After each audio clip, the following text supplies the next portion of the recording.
Kembali saling gertak hubungan dua kekuatan nuklir utama dunia, Amerika Serikat dan Rusia saling memanas setelah muncul wacana Amerika Serikat menempatkan kembali senjata nuklir taktis di Inggris untuk pertama kalinya dalam 15 tahun.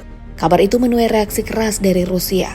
Tak segan mereka membalas dengan merencanakan untuk mengirim senjata nuklirnya di negara-negara sahabatnya yang lokasinya dekat Amerika Serikat seperti Kuba. Ketegangan antara Rusia dengan NATO makin memuncak setelah Menteri Pertahanan Jerman Boris Pistorius sempat menyatakan soal perlunya bersiap menghadapi potensi perang besar-besaran dengan Rusia. Jika benar terjadi, inilah rencana Amerika untuk perang nuklir Rusia.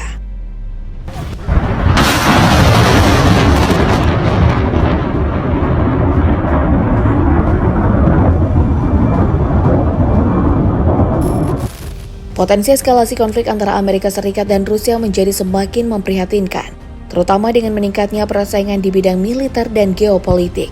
Ketegangan terkini termasuk rencana Amerika Serikat untuk menempatkan senjata nuklir di Eropa yang mendapat respon keras dari Rusia, serta percekcokan terkait dengan peran NATO di wilayah-wilayah dekat perbatasan Rusia. Tak heran jika banyak yang khawatir kalau perang nuklir pecah sewaktu-waktu dan eskalasi nuklir antara Amerika Serikat dan Rusia sudah cukup banyak terjadi melalui pernyataan dan tindakan yang meningkatkan ketegangan.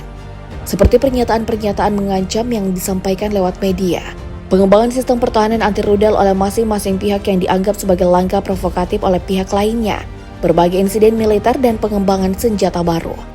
Apalagi saat Uni Soviet runtuh pada tahun 1991, Rusia diketahui memiliki sekitar 22.000 senjata nuklir taktis yang juga tersebar di Belarusia, Ukraina, dan Kazakhstan sebagai bagian dari warisan persenjataan Uni Soviet, walaupun kini sudah banyak yang dipensiunkan.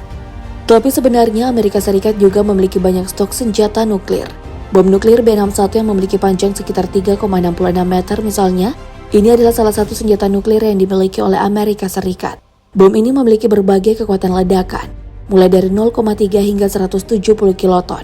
Bom ini dikerahkan di 6 pangkalan udara yang tersebar di beberapa negara Eropa, termasuk Italia, Jerman, Turki, Belgia, dan Belanda.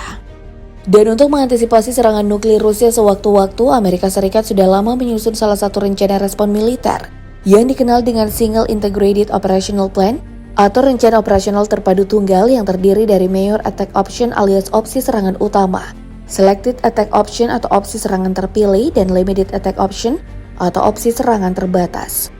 Untuk rencana serangan pertama, mereka melibatkan penargetan sasaran strategis di Rusia, termasuk silo ICBM, basis kapal selam, dan pusat komando militer. Rencana ini mengandalkan komponen triad nuklir Amerika Serikat, yaitu di darat, laut, dan udara. Serangan akan difokuskan pada sasaran yang vital bagi kemampuan militer dan pertahanan Rusia.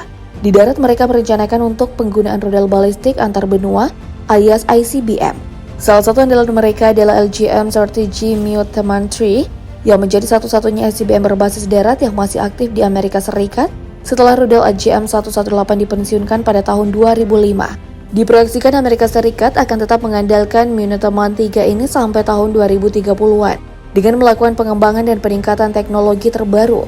Myotaman III memiliki jangkauan maksimum sekitar 13.000 km dan mampu membawa hingga 3 muatan re-entry. Masing-masing dapat menargetkan sasaran yang berbeda dalam jangkauan penuhnya. Sedangkan untuk rencana di laut, kapal selam nuklir akan dilengkapi dengan rudal Trident II D5 yang dapat membawa hulu ledak MIRV alias Multiple Independently Targetable Re-entry Vehicle.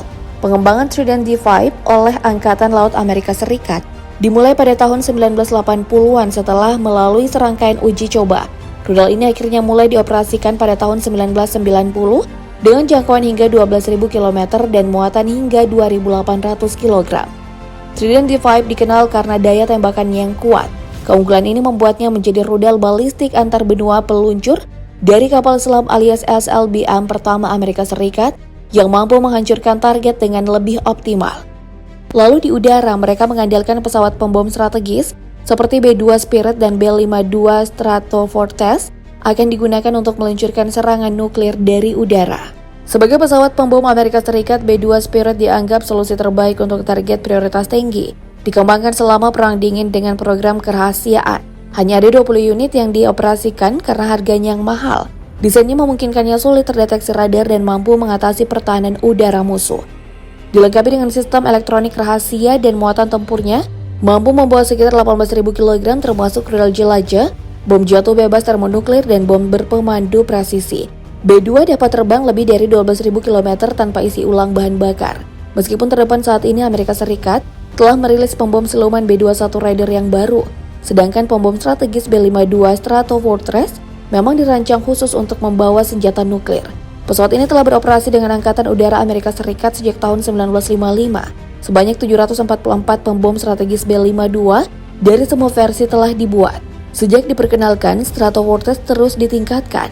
B-52H adalah model terbaik. Saat ini telah ada 85 pembom aktif di Angkatan Udara Amerika Serikat dan direncanakan akan tetap aktif hingga tahun 2044. B-52 telah digunakan dalam beberapa perang, namun hingga saat ini hanya menjatuhkan amunisi konvensional, belum senjata nuklirnya. Pembom strategis ini mampu membawa hingga 32.000 kg senjata, termasuk rudal jelajah dan bom berpemandu presisi, dan mempunyai jangkauan 18.500 km tanpa perlu mengisi bahan bakar.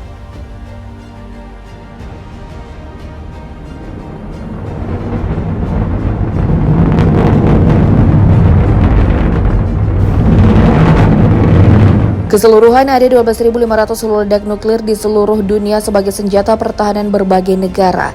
Tapi data ini memperlihatkan hampir 90% dari seluruh nuklir itu dimiliki oleh Amerika Serikat dan Rusia saja.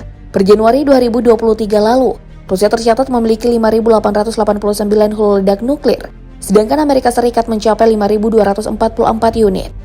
Kalau perang nuklir terjadi, amit-amit deh. Bayangin, satu hulu ledak nuklir saja bisa membunuh ratusan ribu orang. Diperkirakan cuma meledakkan satu senjata nuklir di New York saja bisa menyebabkan sekitar 583.160 kematian. Bukan cuma menelan korban jiwa yang besar, paparan radiasi yang meluas, dan kerusakan infrastruktur dan lingkungan yang parah pasti terjadi. Sedangkan untuk dampak jangka panjangnya, mulai dari perubahan iklim ekstrim atau musim dingin nuklir, kelaparan global akibat gangguan pada pertanian dan distribusi pangan, serta masalah kesehatan yang luas pada manusia akibat paparan radiasi dan kekurangan sumber daya medis yang memadai. Pengen hidup di situasi kayak gitu? Aku sih oga.